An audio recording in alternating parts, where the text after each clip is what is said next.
বুয়েটে পড়াশোনা করে একজন মুরগি ব্যবসা কেন করবে? আমাদের জীবনটাই মুরগিময়।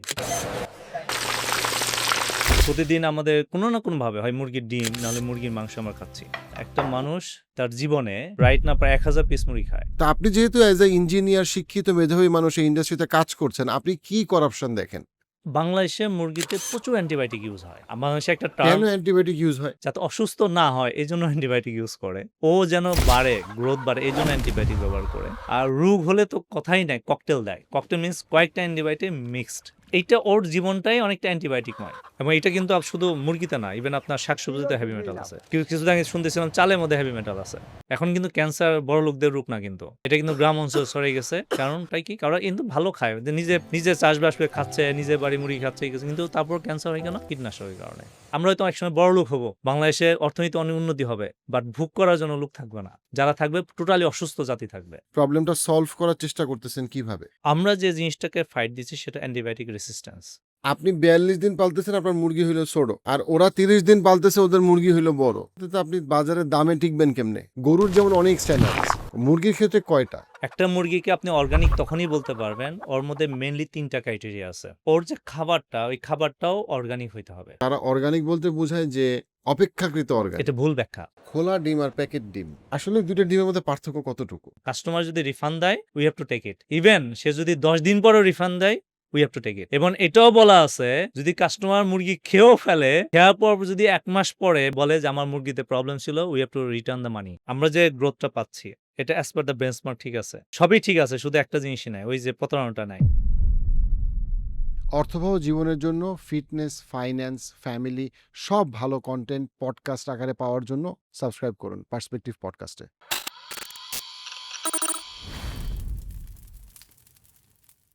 সালাম আলাইকুম ইমরুল ভাই, কেমন আছেন? ওয়ালাইকুম আসসালাম, আলহামদুলিল্লাহ ভালো। আপনি ভালো আছেন? জি ভাই, বুয়েটে পড়াশোনা করে একজন মুরগি ব্যবসা কেন করবে? আমি দেখলাম যে বাংলাদেশের ফুড সেক্টরটা সবচেয়ে করাপ্টেড একটা সেক্টর। বাংলাদেশের মানুষ যে এত অসুস্থ এটা প্রধান কারণ হলো আমরা যা খাই। এই খাবারটা আমি অনেক বড়, বড় কোম্পানি জানি যাদের হায়ার ম্যানেজমেন্ট তাদের তৈরি খাবার খায় না। এখান থেকেই আমরা একটা চেঞ্জ আনার জন্যে যেহেতু ভবিষ্যৎ প্রজন্ম সবচেয়ে বেশি মুরগি খায়, এখান থেকেই মুরগিতে আসা। এবং আপনি যদি চিন্তা করেন যে মানুষের কিডনি ফেইলিউর হয় বা আদার রোগগুলো হয়, ক্যান্সারগুলো হচ্ছে, ইভেন ডাক্তাররা যে প্রেসক্রিপশনগুলো দেয় সেখানে অনেক ক্যান্সার সার্ভাইভালকে বলা হয়েছে বাংলাদেশের মুরগি না খাওয়ার জন্য। ওখান থেকেই আমি আসলে ডিটারমাইন হইলাম যে আমাকে আসলে এই সেক্টরে একটা কন্ট্রিবিউশন বা কন্ট্রিবিউট করতে হবে। ওখান থেকে আসলে মুরগিতে আসা এবং এটা একটা বড় সেক্টর যেখানে আপনি অনেক কিছু করতে পারবেন। আমাদের খাবার একটা প্রধান অংশ মানে আমিষের প্রোটিনের একটা বড় সোর্স হলো এই চিকেন। এইটা যদি আমরা ঠিক করতে পারি তো আমাদের দেখা যাবে অনেক রোগ বালাই হোক বা আমাদের ভবিষ্যৎ জাতি খুব একটা স্বাস্থ্যকর জীবন লিড করতে পারবে। আপনি যদি অসুস্থ হন, আপনি যত বড় অর্থনৈতিক শক্তি হন না কেন, কোনো লাভ নাই। এটা অনেকটা বেলুনের মতো।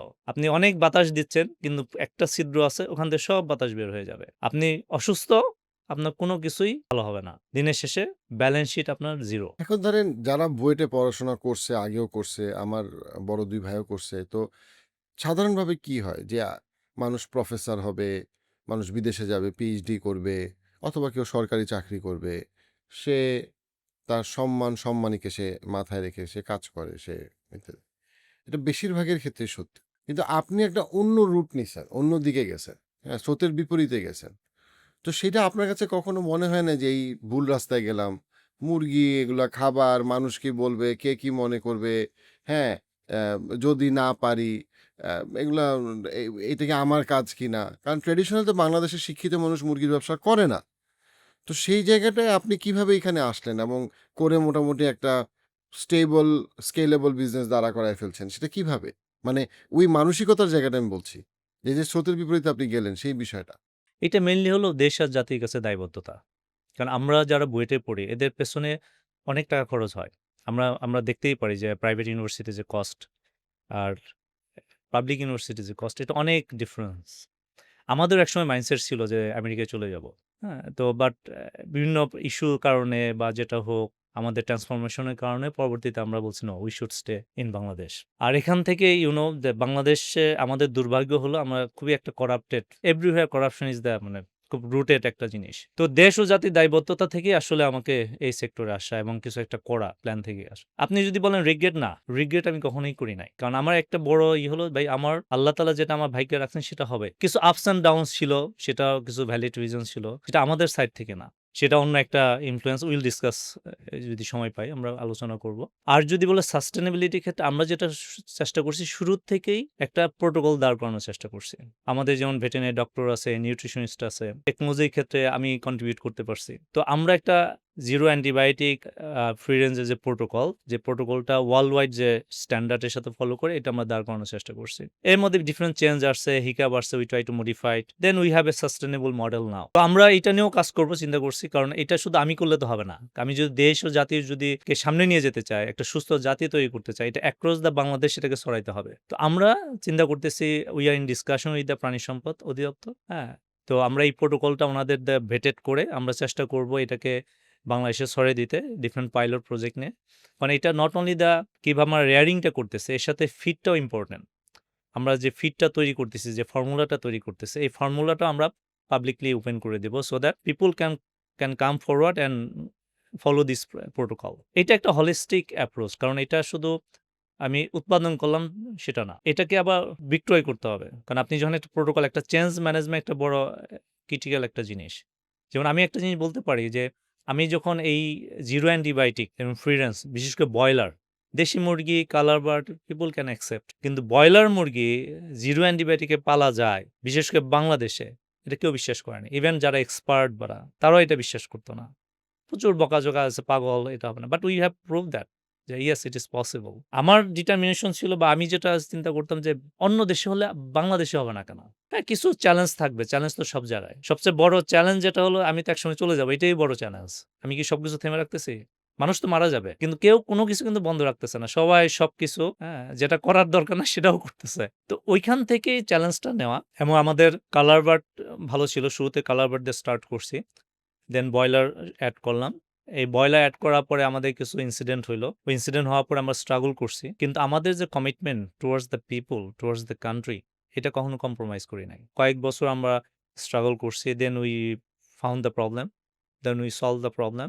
নাও আলহামদুলিল্লাহ, broiler is also okay now. So it's proven and tested that বাংলাদেশে জিরো অ্যান্টিবায়োটিকে ব্রয়লার মুরগি স্পেশালি পালন করা সম্ভব। তা আপনি যেহেতু অ্যাজ এ ইঞ্জিনিয়ার, শিক্ষিত মেধাবী মানুষ এই ইন্ডাস্ট্রিতে কাজ করছেন, আপনি কি করাপশন দেখেন? আমরা মুরগি নিয়েই কথা বলি, যেহেতু মুরগির বিজনেস আমি আছি। তো আপনি যদি চিন্তা করেন যে আমাদের জীবনটাই মুরগিময়। প্রতিদিন আমাদের কোনো না কোনোভাবে হয় মুরগির ডিম, নাহলে মুরগির মাংস আমরা খাচ্ছি। তো এই মুরগি, যেমন একটা যদি উদাহরণ দেই আমরা, একটা মানুষ তার জীবনে রাইট না প্রায় ১,০০০ পিস মুরগি খায়। ১০,০০০ পিসের মতো মুরগির ডিম খায়। এবং এটা ঢাকাতে গড়ে? ঢাকাতে গড়ে। এবং এটা দিন, দিন বাড়তে থাকবে। তো একটা পর্যায়ে দেখা যায় ১০ বছরের মধ্যে ৩ গুণ, ৪ গুণ হয়ে যাবে এটা। কিন্তু আমাদের এই জিনিসটা আমরা খেয়াল করি না। আমাদের একটা অভ্যাস যেটা হলো, সামনে যা পাই তাই খেয়ে ফেলি। এটাকে তাহাক্কিক করা, এটা সোর্স খোঁজা, এটা কিন্তু আমাদের মধ্যে নেই। যে জিনিসটা বড় ইম্পোর্টেন্ট, যে আমি যে জিনিসটা খাচ্ছি এটা আমার জন্য ভালো কিনা, এটা আমাকে সুস্থ রাখবে কিনা, একটা বড় ইম্পোর্টেন্ট ফ্যাক্টর। এখানেই আমাদের জন্য চ্যালেঞ্জ। আপনি যদি মুরগি সেক্টরটা দেখেন, আপনি যদি অ্যান্টিবায়োটিকের ব্যবহার দেখেন, হরিবল। এবং হিউম্যানলি যেসব ইম্পোর্টেন্ট অ্যান্টিবায়োটিক, এগুলো কিন্তু আমাদের মুরগিতে ইউজ হয়। আপনি দেখবেন নভেম্বরে এবং ডিসেম্বরে অনেক পত্রিকা অ্যান্টিবায়োটিক রেসিস্ট্যান্স নিয়ে কথা আসছে। আইসিইউতে অ্যান্টিবায়োটিক কাজ করতেছে না, হিউম্যানলি ইম্পোর্টেন্ট অ্যান্টিবায়োটিক কাজ করতেছে না। এবং আপনি যদি দেখেন, এটা কিন্তু একটা নেক্সট সুপার প্যান্ডেমিক। আপনি করোনা হইছে, আপনি অ্যান্টিবায়োটিক খাইছেন কিন্তু। আমার করোনা হইছিল, আমি অ্যান্টিবায়োটিক খাইছি। করোনাতে কিন্তু মানুষ মরে না। মানুষ মরছে কিন্তু সেকেন্ডারি ইনফেকশনে। কিন্তু আপনি চিন্তা করেন, আপনার রোগ হইছে কিন্তু অ্যান্টিবায়োটিক কাজ করতেছে না। দ্যাটস দ্য অ্যান্টিবায়োটিক রেজিস্ট্যান্স এর যেটা প্রবলেম। কোনো অপশন নাই। বাংলাদেশে মুরগিতে প্রচুর অ্যান্টিবায়োটিক ইউজ হয়। বাংলাদেশে একটা কেন টার্ম, অ্যান্টিবায়োটিক ইউজ হয়? আচ্ছা, বাংলাদেশে অ্যাজ এ মানুষ আমরা অ্যান্টিবায়োটিক কখন খাই?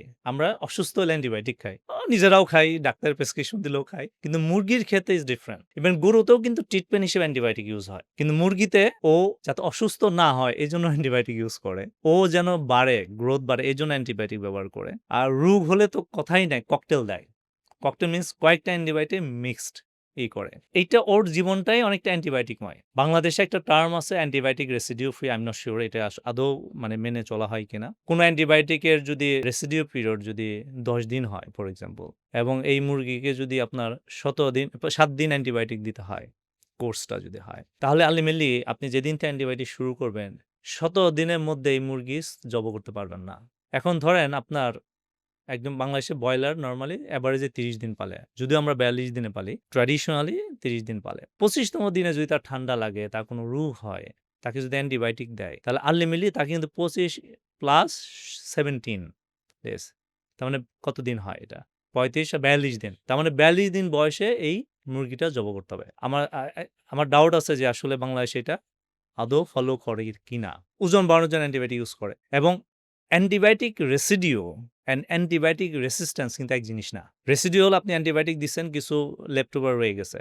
অ্যান্টিবায়োটিক রেসিস্ট্যান্স হলো ওর ভেতরে যে ব্যাকটেরিয়া আছে ওটা অ্যান্টিবায়োটিককে প্রতিরোধ করে ফেলে, কাজ করতে দেয় না। এবং এটা যদি মানুষের মধ্যে ট্রান্সমিট হয়, ওর মধ্যে আপনি বলবেন, "ভাই আমি তো কোনোদিন অ্যামোক্সিসিলিন খাই নাই।" আপনি যখন কালচার করবেন দেখবেন অ্যামোক্সিসিলিন রেজিস্টিভ। কিরে ঘটনা কি? আমি তো ভাই গত ১ বছরে আমি অ্যান্টিবায়োটিক খাই নাই। তাহলে এটা কিন্তু আপনার ফুড থেকে আসছে। আপনি জানেনও না যে আপনার ভেতরে একটা অলরেডি রেজিস্ট্যান্স গ্রো করছে। এটা একটা বড় ফ্যাক্টর। দ্বিতীয়ত হেভি মেটাল। Heavy metal. হ্যাঁ, কেন?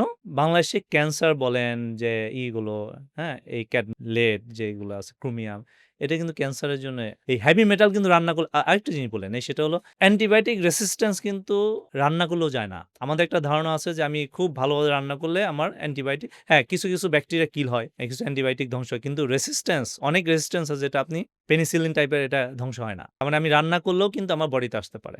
ঠিক আছে? ঠিক তেমনই হেভি মেটাল কিন্তু রান্নাতে যায় না। হেভি মেটাল অনেকভাবে আসে। সেটা আপনার ওই যে ফিশ মিল, পোল্ট্রি মিল, ইন্টারন্যাশনালি কিন্তু একটা নিয়ম আছে। অ্যানিমাল বাই প্রোডাক্ট আপনি মুরগিকে খাওয়াইতে পারবেন না। বাট ইন্টারেস্টিংলি বাংলাদেশে প্রচুর পরিমাণে অ্যানিমাল বাই প্রোডাক্ট ইউজ হয়। যেমন পোল্ট্রি মিল। এমবিএম যদিও নিষিদ্ধ বলে, বাট আমি শুনছি যে অনেক কিছু ইউজ হয়। হ্যাঁ? বাংলাদেশে তো একটা বড় প্র্যাকটিস হলো মিসডিক্লারেশন, মানে গোপন করে জিনিসপত্র আনা। বাংলাদেশে অনেক কিছু আসতেছে, অ্যান্টিবায়োটিক আসতেছে, বাট এটা ডিক্লারেশন দেয় না।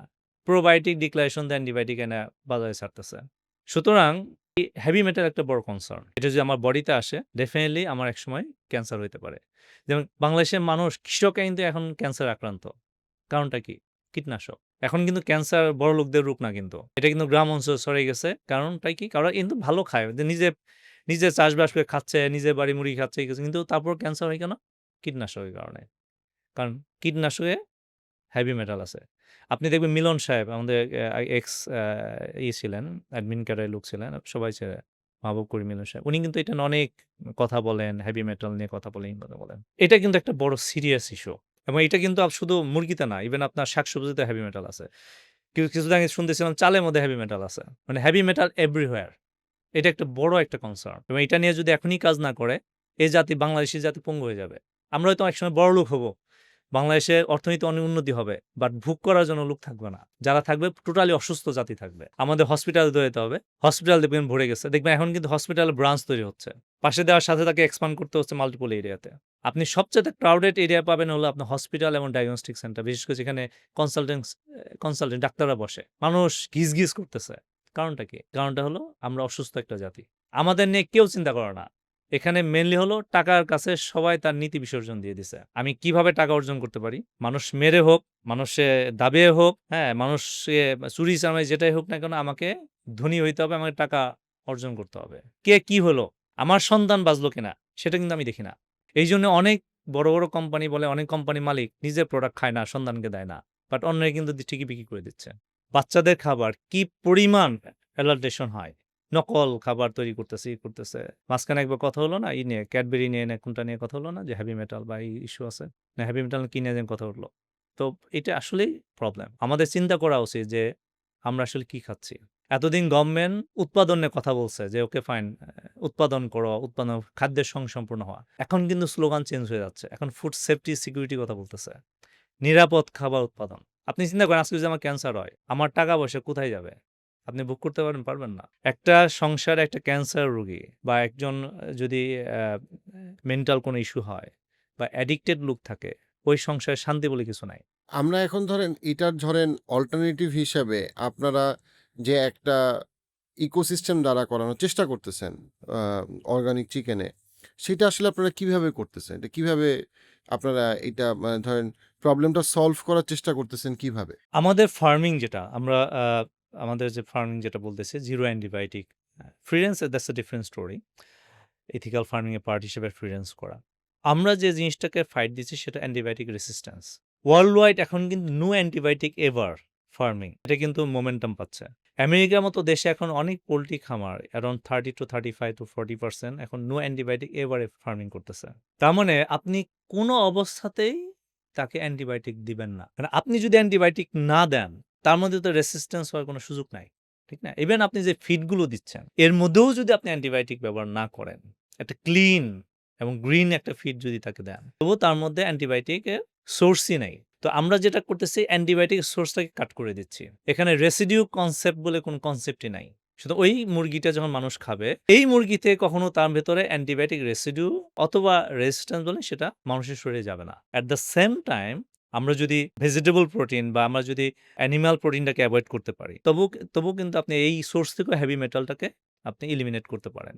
তো এই ২ টা সোর্স যদি এলিমিনেট হয়, তো এই মুরগিটাকে আমি বলতে পারি যে হেলদি, দ্য বেস্ট চিকেন।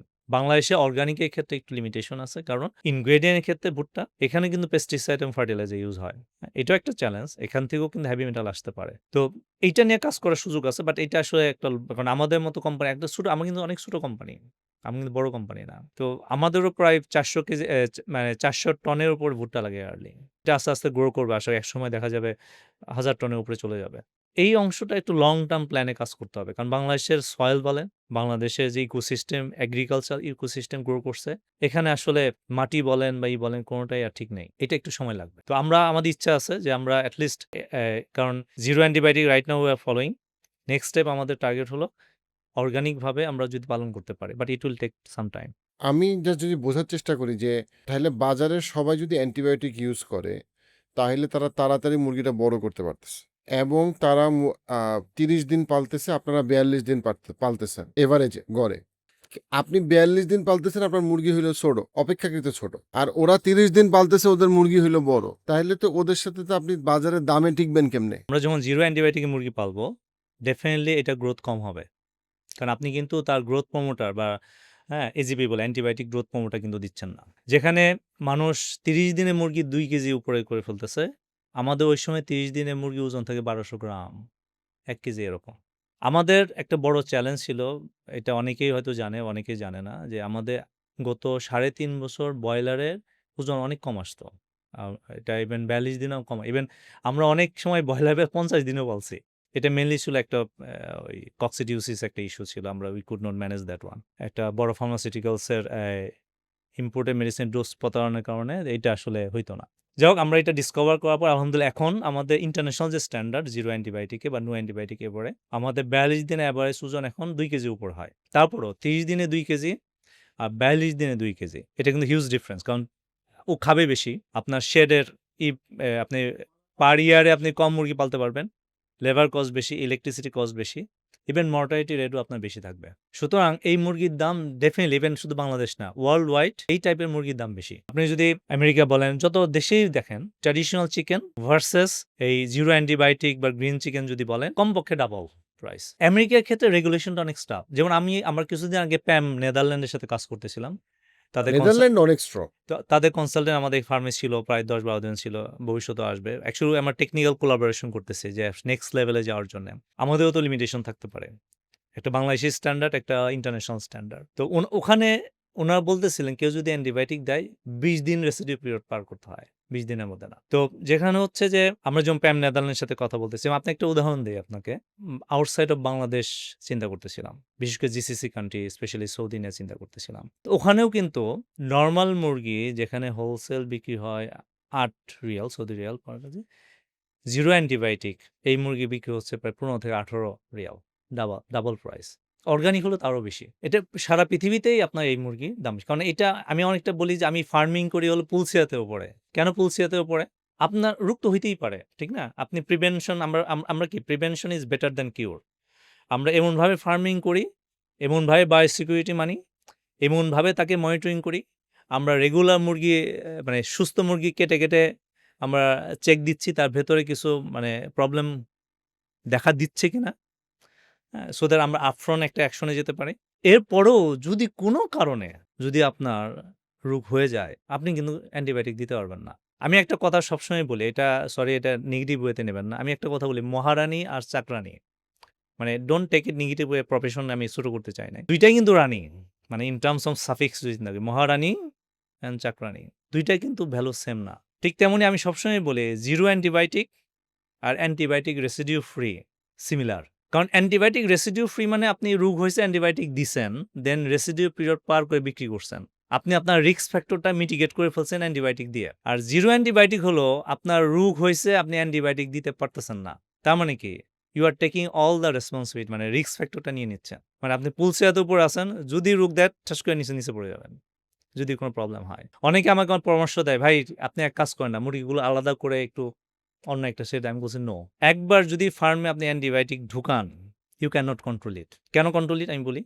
আমাদের এখানে অনেক বোনাস স্ট্রাকচার আছে। যদি শেড ভালো হয়, এমপ্লয়িদের বোনাস, বেতনের বাইরে অনেক ইনসেনটিভ আছে। যখনই আপনি একজনকে বলবেন, "ইয়েস, তোমার এইটা হইলে এই পাবা।" তখনই সে সেলস বাড়ানোর জন্য, ওর কমিশনের জন্য। সেলস ছাড়াও সেটা প্রোডাকশন ভালো করার জন্য সে কিন্তু চেষ্টা করবে অ্যান্টিবায়োটিক দেওয়ার জন্যে। আমাকে একবার ম্যানেজার বলতেছে, "স্যার একটা এমপ্লয়ি আসছে, নতুন জয়েন করছে, বলতেছে স্যার কি দেখবে নাকি আমরা দিলে?" ওকে কিন্তু আমি ফায়ার করে দিছি। কারণ ওর ভেতরে মাইন্ডসেট ডিফারেন্স, স্যার তো দেখবে না দিলে। আসলে অ্যান্টিবায়োটিক কিন্তু ব্রয়লার মুরগিতে ইনজেকশন দেয় না কিন্তু। পানিতে খাওয়ার দিয়ে সাথে দেয়। মিলায় দেয় নাকি? পানিতে দিয়ে দেয়।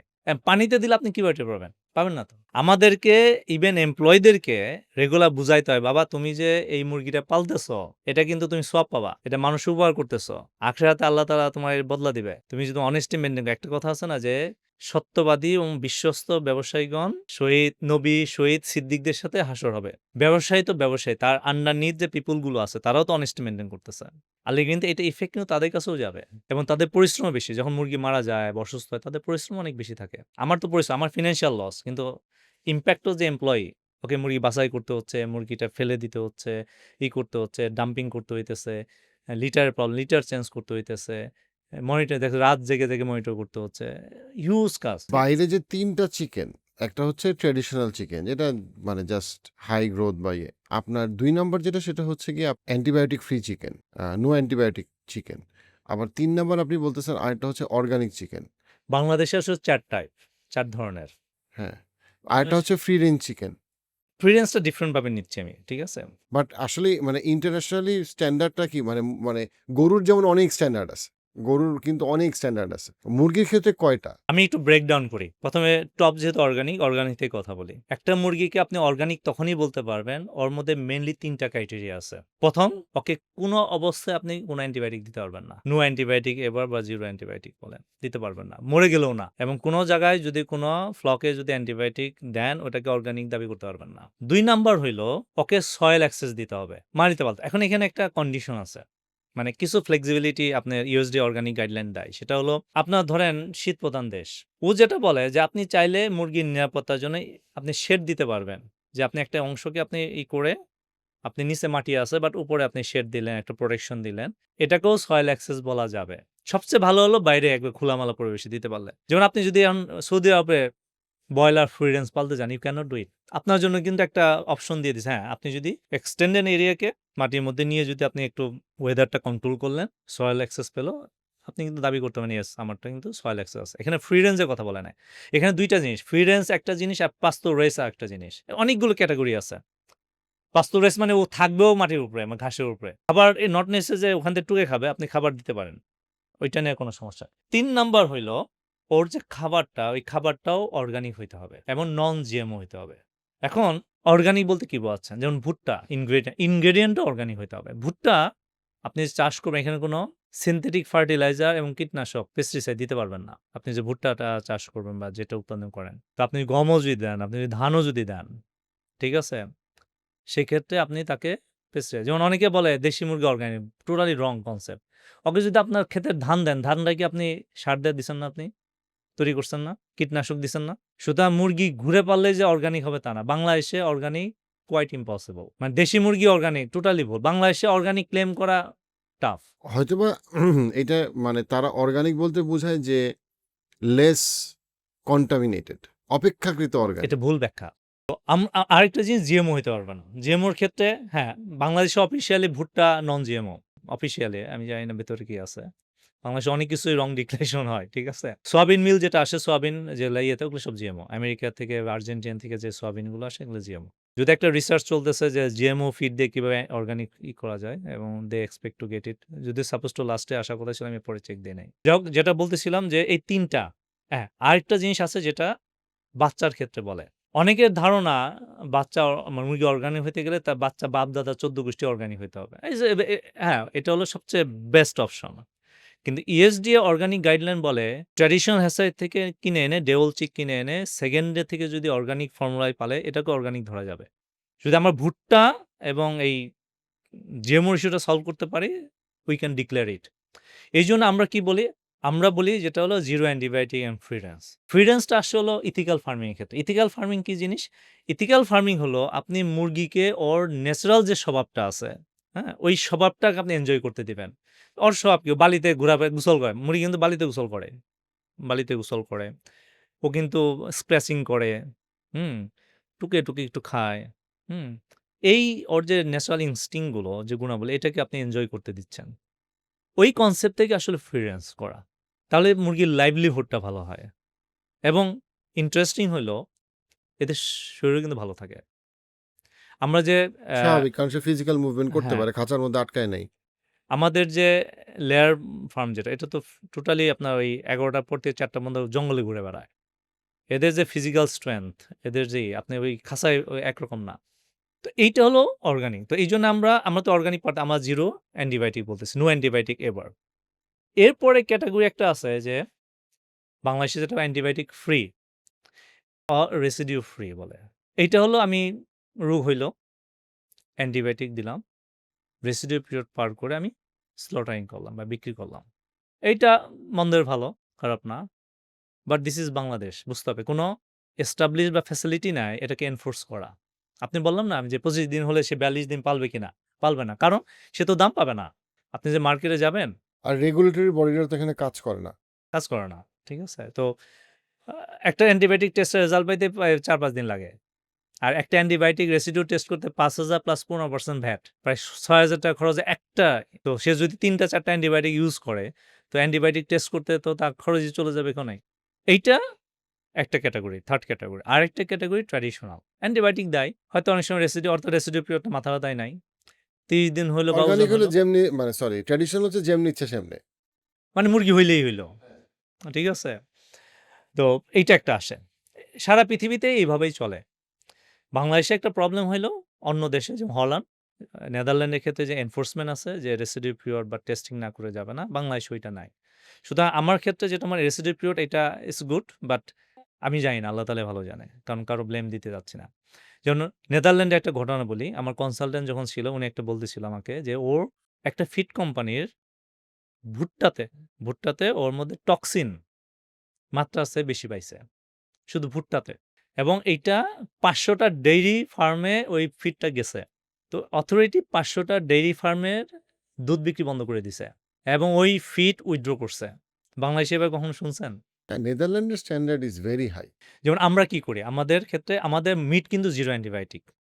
কিন্তু ডিম কিন্তু জিরো অ্যান্টিবায়োটিক না। বাট এটা অ্যান্টিবায়োটিক রেসিডিউ ফ্রি। যেমন আমরা প্রতি মাসে আমরা কৃমির ওষুধ দেই। আমরা ২ দিন কিন্তু ডিম বিক্রি করি না, ঢাকায় আনি না। or রেসিডিউ পিরিয়ড ২ দিন। যদিও ওই কৃমির ওষুধ অনেক দেশে বলে 0 উইথড্র পিরিয়ড, কোনো দেশে বলে ২ দিন। আমরা ম্যাক্সিমামটা দেই। আমাদের লেয়ার ফার্মে মিট না কিন্তু। যদি কখনো অ্যান্টিবায়োটিক দিতে হয়, দেই আমরা। কারণ লম্বা সময় মুরগি পালতে হয়। আমরা কিন্তু ১৫ থেকে ১৬ দিন ডিম ঢাকায় বিক্রি করি না। আমাদের কিন্তু একটা বদনাম আছে। মানে ডিমের অনেক সময় সাপ্লাই। এখন কি করব বলেন? হ্যাঁ, সামনে আমি কাজ করতেছি। আরেকটা শেড আসতেছে। তো ২ শেড হলে সাপ্লাই চেইনটা ঠিক হয়ে যায়। আমার তো একটা শেড মাত্র। আমার কাছে কমিটমেন্টটা বড়। আপনাকে একটা প্রশ্ন করি যে খোলা ডিম আর প্যাকেট ডিম আমাদের দেশে এখন অনেক পাওয়া যায়। কোনো কোম্পানির নাম বলতেছি না। এই যে আপনি বাজারে গেলেই ঢাকাতে দেখবেন যে খোলা ডিম আছে, আবার প্যাকেট ডিম আছে। প্যাকেট ডিমের অনেকগুলোর গায়ে লেখা ওমেগা 3 ডিম, এই ডিম, সেই ডিম। আপনি যেহেতু মুরগির ব্যবসায়ী করেন, আমি আপনার কোম্পানির ডিমের কথা বলতেছি। আমি বলছি ইন জেনারেলি বাজারে গেলে আমরা এখন যেটা দেখি, বিভিন্ন কোম্পানি প্যাকেটে করে ডিম বেচতেছে। বড়, বড় কোম্পানি। আপনার আন্ডারস্ট্যান্ডিং এ যেহেতু আপনি মুরগি আর ডিম নিয়ে একদম হাতে কাজ করেন, আসলে ২ টা ডিমের মধ্যে পার্থক্য কতটুকু? যারা লেভেলিং দিচ্ছে আশা করি তারা মেইনটেইন করতেছে, হ্যাঁ? আর ট্র্যাডিশনালি এর ক্ষেত্রে ওই যে একটা বড় ইস্যু আছে। কারণ আপনি ১৬ দিন কি ডিম বন্ধ রাখবেন কিনা? এটা নরমাল যে খামারি, আপনি চিন্তা করেন আপনার ১০,০০০ মুরগি আছে। ১০,০০০ মুরগি মানে ধরে নিলাম 90% ৯,০০০ ডিম। একটা খামারে হয়তো হোলসেল বিক্রি করতেছে। নরমাল ইয়েতে ৳১০ করে দেয়। এখন দাম কম বাদ দিলাম ৳১০ করে। তা ৯,০০০ ইন্টু ১০ কত? ৳৯০,০০০ ৳১,০০,০০০ হিসাব ধরলাম। সে ১৫ দিন যদি ডিম বন্ধ রাখে বিক্রি করা, সে তো বিক্রি করতে পারবে না। মানে আমি বিক্রি হোলসেলের ক্ষেত্রে বললাম। সেও তো হোলসেল দিয়ে দিচ্ছে। আমার কাছে আসতেছে। তার মানে ৳১৫,০০,০০০ আপনার এটা হতে পারে এরকম। হুম? সে তো নরমাল মানে তার কোনো অপশন নাই, সরি। আচ্ছা আমরাও কিন্তু ওই সময় কিন্তু ডিম লোকাল মার্কেটে বিক্রি করে দেই কম পয়সায়। আমরা যেমন ৳২০ পিস বিক্রি করি ঢাকায়। ওই সময় কি করি? আমরা এটাকে লোকাল বিক্রি কারণ যেহেতু এভরিথিং আছে ওইটা আমরা তো ৳১০ ৳৯ বিক্রি করে দিচ্ছি। কারণ বাট ওগুলা ঢাকায় আসবে না। যেহেতু প্রিমিয়াম ক্যাটেগরিতে ওটা নেয় ওই সময় ক্ষেত্রে। তো ওই একটা চ্যালেঞ্জ আছে, আসতে পারে। আপনি আপনি যদি ইয়ের ক্ষেত্রে করেন, কি যেন? এই ডিমের মুরগি যদি আপনি টেস্ট করেন, ল্যাব টেস্ট, অনেক অ্যান্টিবায়োটিক রেজিস্ট্যান্স পাবেন। তো ওখান থেকে কিন্তু রেজিস্ট্যান্স আসতে পারে। আমি একটা কেস স্টাডি পড়তেছিলাম গত বছর ম্যাকডোনাল্ডস এর ক্ষেত্রে আর হচ্ছে কেএফসির ক্ষেত্রে, ইন্টারন্যাশনাল, এটা বাংলাদেশের ক্ষেত্রে না। এবং তারা বলতেছিল যে ম্যাকডোনাল্ডস এবং কেএফসি বহু পরিমাণে কারসাজি করে। তাদের আলু হোক, মুরগি হোক যেন এটা তাড়াতাড়ি বাড়ে। প্রচুর পরিমাণে মানে প্রফিট সেন্ট্রিক মাইন্ডসেটের জন্য তারা আ খাদ্যে অনেক কিছু মানে মুরগিগুলাকে এমনভাবে বড় করে যেন খুব তাড়াতাড়ি মুরগিগুলা যখন সেটার লেগ পিস আসে বা ব্রেস্ট পিস আসে মুরগির, সেটা যেন দেখতে খুব অ্যাট্রাকটিভ হয় আলুর ক্ষেত্রে, এবং সেটার জন্য তারা যত কিছু মানে যতভাবে কম্প্রোমাইজ করা দরকার, মানে কত তাড়াতাড়ি প্রোডাকশন করা যায়, কত দেখতে অ্যাট্রাকটিভ হয়। যেমন ওরা পার্টিকুলারলি ম্যাকডোনাল্ডসের আলুগুলা বলতেছে যে আলু তো সাধারণত এরকম হওয়ার কথা না। আলু দেখতে কেন এরকম হবে? ছবির মতো এরকম আলুর ফ্রেঞ্চ ফ্রাই কেমনে আসে? সো ওরা বলছে যে একটা স্পেশাল পার্টিকুলার টাইপ অফ আলু পার্টিকুলার ওয়েতে, এবং তারা চিকেনের ক্ষেত্রে দেখাইতেছিল এবং পুরা জিনিসটা তারা দেখাইছে। তখন তারা দেখতেছিল যে এইখানে কোথাওই এই ফোকাসটা নাই যেন এটা হেলদি হয়। এটার ফোকাসটা হচ্ছে কত তাড়াতাড়ি প্রোডাকশন করা যায় যেন পার প্রোডাকশন কস্ট কমে এবং প্রফিট বাড়ে। তো এখানে সর্ট অফ আসলে তো মানে ক্যাপিটালিস্টিক আমি যদি ম্যাকডোনাল্ডসের দেখি যে অল্প দামে মানুষকে খাবার দিতে হবে। সো খাওয়ার দাম বাড়ানো যাবে না। তাহলে আমার লাভটা করতে হবে কত কমে প্রোডাকশন করা যায়। এবং ওই প্রেশারে মনে করেন যে টোটাল যে ইন্ডাস্ট্রিটা গড়ে উঠে, সে তো প্রফিট সেন্ট্রিক মাইন্ডসেটটা তার থাকবেই। তো যেমন বাইরের দেশে কিন্তু ধরেন ম্যাকডোনাল্ডস বা কেএফসি হচ্ছে সবচেয়ে সস্তা খাবার।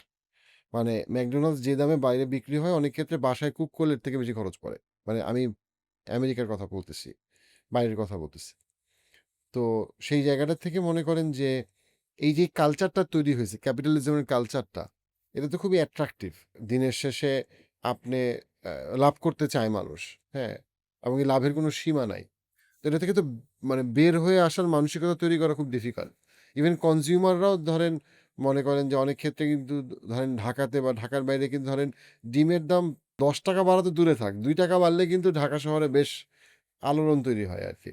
তো সেই জায়গাটাতে মনে করেন একদিকে কনজিউমারের দাবি দাম কমাইতে হবে, আরেকদিকে বিক্রেতার ইচ্ছা প্রফিট বাড়াইতে হবে। তো এই জায়গাটা থেকে মনে করেন যে এই যে অর্গানিক চিকেনের আপনি যে গল্পটা বলতেছেন সেটা, বা অ্যান্টিবায়োটিক ফ্রি চিকেনের যে গল্পটা আপনি বলতেছেন সেটা ডেফিনিটলি একটা কি বলবো আ আকর্ষণীয় গল্প। কিন্তু বাস্তবতা তো কঠিন। ওয়েল বাস্তবায়ন ডেফিনিটলি কঠিন। আপনি তো বিজনেস করবেন, প্রফিট করবেনই। মানে লং টার্ম একটা প্ল্যান ভিশন থাকবে। এমন আমি যেটা বিশ্বাস করি যে বিজনেস শুড বি ইথিক্যাল। আগেই বললাম না যে অ্যাজ এ মুসলিম আমাদের যেটা টার্গেট হওয়া উচিত যে সত্যবাদী, বিশ্বস্ত মানে ব্যবসায়ী হওয়া যেটা। আর প্রফিট আমি অলওয়েজ বিশ্বাস করি ইটস এ বাই প্রোডাক্ট। আমরা এজ এ কোম্পানি আমরা যেটা করছি যেটা আমাদের ডেফিনিটলি আমাদের যেটা চ্যালেঞ্জ ছিল, হিকাপ ছিল। আমরা কিন্তু প্রচুর টাকা হারাইছি। এই স্কয়ার ফার্মাসিউটিক্যালস এর ঘটনায় অ্যাকচুয়ালি এটা আমি আমার উত্তর রাজুকের জমি বিক্রি করছি। আমার ফার্মের শেয়ার বিক্রি করতে হয়েছে। যেহেতু গ্যাপ, কোটি, কোটি টাকার গ্যাপ ছিল এখানে। কিন্তু আমি একটা জিনিসে আমি কখনো কম্প্রোমাইজ করি নাই। সেটা হলো কমিটমেন্ট। আপনি চিন্তা করেন, আমি ব্রয়লার মুরগি ৫০ দিন পর্যন্ত পালছি। ওজন আসতেছিল না। আমি যদি ওই চিপায় অ্যান্টিবায়োটিক দেই, ইভেন রেসিডিউ পিরিয়ডটাও যদি পার করে দিতাম যে অ্যান্টিবায়োটিক হইছে, কারণ আমার যে কক্সি প্রবলেম ছিল, আমি যদি অ্যান্টিবায়োটিক দিতাম এই প্রবলেমটা হইতো না। সলভ হয়ে যেত। I know very well. যদি বলে আমি অশিক্ষিত, সেটা না। এট লিস্ট এইটুকু মানে বুঝার জ্ঞান আমার আছে আলহামদুলিল্লাহ। হ্যাঁ, আমার সাথে ডাক্তাররা ছিল। কারণ তাদেরও হাত পা বাঁধা। মানে এখানে কোনো সুযোগ নেই। ওই রিস্ক আমি নিতে রাজি আছি। যে আমার মুরগি মরে চলে গেল, সমস্যা নাই। কিন্তু কোটি, কোটি টাকা হারাইছি। এটার জন্য আমাকে অনেক কিছু স্যাক্রিফাইস করতে হইছে।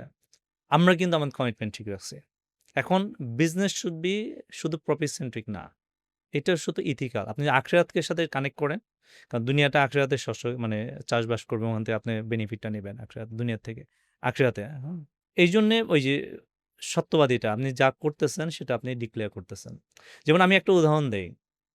কোম্পানি যখন বড় হয় না, তখন অনেকগুলো এমপ্লয়ি আছে। যেমন আমি যখন ফার্মিং শুরু করি, আমি ওয়ান ম্যান আর্মি। আমি কাস্টমার সার্ভিস ছিলাম, আমি অ্যাকাউন্টেন্ট ছিলাম, আমি ছিলাম। দেখা গেছে যে সারাদিন ব্যস্ত ছিলাম। হ্যাঁ, ওই ফজরের পরে আর এশার পরে আমি অর্ডারগুলো নিতাম। এক্সেলে এন্ট্রি করতাম। কাস্টমার বলতো, "এই এত দেরি হয় কেন? রেসপন্স টাইম এত দেরি কেন?" তো এখন তো লুক আছে। তো ঐদিন আমি দেখতেছিলাম আমার আমি কিন্তু প্রত্যেকটা কমিউনিকেশন দেখি। আমার কাস্টমার সার্ভিস বলতেছে, "আমরা তো কারণ ছাড়া রিফান্ড নেই না।" আরে আই থিংক গতকালকের ঘটনা। একজন কাস্টমার মিটবল ফেরত দিছে। হোয়ারেস আমার পলিসি কিন্তু আনকন্ডিশনালি রিফান্ড। মানে কোন প্রশ্ন করা যাবে না। কাস্টমার যদি রিফান্ড দেয়, we have to take it. Even সে যদি ১০ দিন পরেও রিফান্ড দেয়, we have to take it.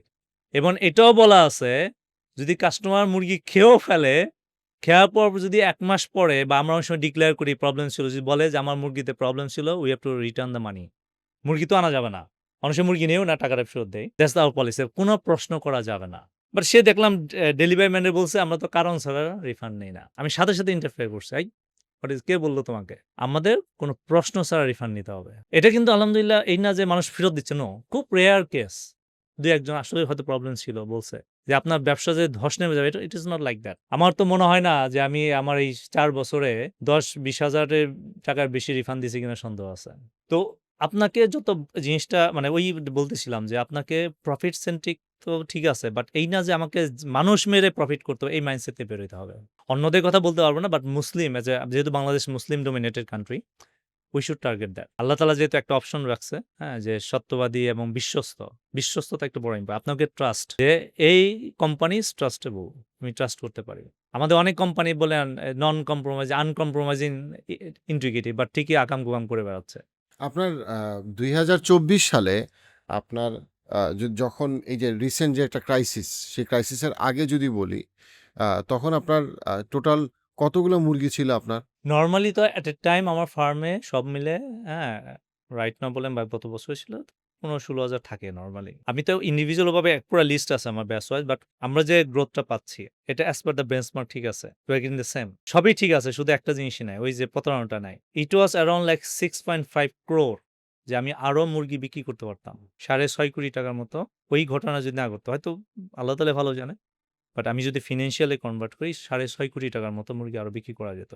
এটা হিউজ, একটা ছোট কোম্পানির জন্য এটা অনেক। এবং এবং এটা তো খালি রেভিনিউর ক্ষেত্রে। এই টাকাটা আসলে হয়তো নেক্সট লেভেলে যাইতে পারত। Growth opportunity. Growth opportunity. যাই হোক, হ্যাঁ? তো এটা আনফরচুনেট। তো আমি যদি ওই জায়গাটায় ফেরত যাই যে আপনাদের আসলে বিজনেস সিচুয়েশনটা কি ছিল? মানে আপনার ১৫ থেকে ১৬,০০০ মুরগি ছিল আরকি। হ্যাঁ। এট এ আচ্ছা, এটা হলো এট এ টাইম। আমরা তো সব মুরগি একসাথে বিক্রি করি না। না, স্বাভাবিক। আমাদের কালার বার্ড আছে, ব্রয়লার আছে, লেয়ার আছে। হ্যাঁ? অনেক সময় ২ শেডে থাকে, ৩ শেডে ব্রয়লার থাকে, ২ শেডে কালার বার্ড থাকে, অনেক সময় ৩ শেডে কালার বার্ড থাকে। কারণ আমার একটা বড় প্রবলেম হইলো, আমার অনেক কাস্টমার আছে যারা আমার মুরগি ছাড়া বাইরের মুরগি খায় না। মাঝখানে কিন্তু আমি মুরগি দিতে পারি নাই। কারণ আমার মুরগিই নাই, আমি কি দিব? আমাদের একটা নিয়ম আছে, অসুস্থ মুরগি করা যায়, জবাই করা যাবে না। মুরগি অসুস্থ হয়, we cannot slaughter it. হ্যাঁ? তো সুতরাং আমি তো বাইরের মুরগি বিক্রি করি না। আমার কিন্তু কিছু লিমিটেশন আছে। যেমন আমার সেম সাইজের মুরগি দেওয়া যাবে না। কারণ মুরগি ফার্মে ছোট বড় হবে। বা অনেকে বলে এই সাইজের মুরগি দিতে হবে। ঠিক আছে? বাট এগুলো নিজে উৎপাদন করে এটা মানা খুব ডিফিকাল্ট। তারাই পারবে যারা বাজার থেকে কিনে এনে ওই সেম সাইজের মুরগি কিনে এনে স্লটারিং করে বিক্রি করতেছে। যেমন আমি কিন্তু একটা সিরিজ ওপেন করছি যে সবসময় বলি নো ইউর কাস্টমার, কেওয়াইসি যেটা বলি। এবার আমি উল্টা দিয়েছি নো ইউর সাপ্লায়ার। কাস্টমারকে তো ডেফিনিটলি আমরা জানবো কোনটা ভালোই হয়। আমি একটা নতুন আমার যে দোষ বা আমার যে ভালো দিক এইটা আমি পাবলিশ করতে থাকবো কিছুদিন পর। This is my limitation, this is my so you should know your supplier. আমি আসলে কার কাছ থেকে নিচ্ছি। আপনার এটা ফ্র্যাঞ্চাইজ মডেলে করা যায় না? মানে একটা পর্যায়ে গিয়ে আপনি এটাকে ফ্র্যাঞ্চাইজিতে চিন্তা করলেন যে আপনারা থাকবেন একটা রেগুলেটরি বডি। যারা চায় তারা আপনার ব্র্যান্ড গুডউইল ইউজ করে এটা করবে। আপনারা রেগুলেট করবেন, মুরগি বিক্রি হবে। তারাও নতুন উদ্যোক্তারা ব্যবসা করলো। এবং তারা একটা মডেল পাইলো। এই মডেলে করলো, এই কাস্টমার বিক্রি করলো। টোটাল একটা কালচার তৈরি হলো, ইকোসিস্টেম তৈরি হলো। এটা কি চিন্তা করা যায় এটা কিনা? নিয়ে করতেছি। বললাম না প্রাণী সম্পদের সাথে আমরা একটু কথা বলতেছি। যে এটাকে এনফোর্স করতে গেলে একটা যেহেতু প্রোটোকল, এটা যদি সরকারি লেভেল থেকে এন্ডোর্সমেন্টটা হয়, then better. We can have a pilot. কারণ এখানে শুধু পালন না, এটা তো বিক্রিও করতে হবে। জি। হুম? সুতরাং এটা নিয়ে কাজ না, করা যেতে আমার পারে। কথা হচ্ছে গিয়ে যেকোনো মানে উন্নত দেশে গেলে যদি আমরা বাজারে গিয়ে দেখতে পাই যে এটা হচ্ছে ট্র্যাডিশনাল চিকেন বা রেগুলার চিকেন, এটা হচ্ছে গিয়ে এই চিকেন, এই চিকেন। দেন আমি যদি লেটস সে আজকে স্বপ্নে যাই অথবা ইউনিমার্ট যেখানে আমি কিন্তু জিনিসটা দেখি না। হ্যাঁ, হ্যাঁ, আমি হয়তোবা ফেসবুকে আপনাদের অ্যাক্টিভিটি দেখছি, আমরা পডকাস্ট করতেছি। কিন্তু আমি অন্য দেশের বাজারে গেলে আমি ক্লিয়ারলি দেখতেছি যে বিফ বিভিন্ন রকম আছে, গ্রাস ফেড ইত্যাদি। আমি দেখতেছি চিকেন বিভিন্ন রকম আছে। আমাকে দেখাই দিতেছে। ডান। তো যে যেটা কিনতে চায় কিনবে। কিন্তু আমাদের বাংলাদেশে মানে traditional chicken is the only chicken. এর বাইরে অন্য কিছু লেবেল নাই। তো যদি লেবেলিংটা যদি ঠিকমতো মনিটরড হয়, তখন কনজিউমাররা যারা যেটা নিতে চায় নিতে পারল। সেটা বলছিলাম। এটা আমরা কাজ করব ইনশাল্লাহ। কারণ ইচ্ছাও আছে এবং এটার জন্য আমি প্রাণীসম্মত এন্ডোর্সমেন্ট নেব। প্রোটোকলটা এস্টাবলিশ করতে যাচ্ছি আমি। প্রোটোকলটা দাঁড়িয়ে গেলে then we can actually working with the sales and marketing এর ক্ষেত্রে সেলস চ্যানেল ফানেলটা মানে কাজ করতে পারবো। এটা ইচ্ছা আছে। কারণ আমাদের সুস্থ থাকতে হবে। আমাদের নেক্সট প্রজন্মকে সুস্থ থাকতে হবে। আপনি যদি অসুস্থ জাতি হন, আপনি কিছুই করতে পারবেন না। এটা লিখে দিতে পারি। থ্যাংক ইউ ভাইয়া। আপনার কাছ থেকে আজকে অনেক কিছু শিখলাম ইনশাআল্লাহ। এবং আমার কাছে মনে হয় যে আপনি যে কাজটা করতেছেন, একটা তো হচ্ছে কি ব্যবসায়িক সফলতার জায়গা। বাট ওভারঅল আমি মনে করি এটা খুবই ইম্পোর্টেন্ট একটা আলোড়ন। কারণ আল্লাহ আয ওয়া আমাদেরকে কোরআনে বলছেন যে তোমরা হালাল এবং তয়্যেব খাবার খাও। শুধু হালাল না, হালালের সাথে তয়্যেবও বলা হয়েছে। তয়্যেবের একটা বড় পার্টি হচ্ছে পিওর, যেটা স্বাস্থ্যসম্মত। তো সেই জায়গাটা থেকে মনে করি যে আমাদের দেশে এটার কনসেনট্রেশন বা এটার মনোযোগ অনেক কম। তো সেই জায়গাটা থেকে আপনারা যে মনোযোগী হয়ে যে উদ্যোগটা নিতেছেন, সেটাতে ইনশাআল্লাহ আল্লাহ অনেক বেশি বরকত দিবে। এবং আমার কাছে মনে হয় যে আমাদের কনজিউমাররা দিনে, দিনে অনেক বেশি আম সচেতন হইতেছে। আস্তে, আস্তে এই জিনিসটা আসতেছে, সচেতন হইতেছে। তো সেই জায়গাটা আমার কাছে মনে হয় যে একটা ডেডিকেটেড কনজিউমার বেস তৈরি হয়ে যাবে। যারা বলবে যে, "না, আমরা এই চিকেন হইলে খাবো, অন্য হইলে খাবো না।" এবং তখন এটা ডিমান্ড সাপ্লাই এই জিনিসটা মেক সেন্স করবে ইনশাআল্লাহ। প্লাস আপনার বাইরে এক্সপোর্টের একটা অপশন ইনশাআল্লাহ তৈরি হবে। সো আমি মনে করি যে এটা একদিকে যেমন এথিক্যাল বিজনেস, আরেকদিকে আমি মনে করি যে এটার একটা বড় বিজনেস কেসও আছে। যেটা তৈরি হবে ইনশাআল্লাহ, যদি ইন্টিগ্রিটিটা ধরে রাখা যায় ইনশাআল্লাহ। থ্যাংক ইউ ভাইয়া। দোয়া রাখবেন ইনশাআল্লাহ। আপনিও দোয়া করবেন এবং আমি চাই যে আমরা সুস্থ থাকি সবাই। আমাদের কাস্টমার বলেন, দেশের জনগণ সুস্থ থাকুক এবং এই ফুড সেক্টরে একটা চেঞ্জ আসা দরকার। আশা করি আপনার আমাদের সবার হাত ধরেই চেঞ্জটা আসবে ইনশাল্লাহ। ইনশাআল্লাহ।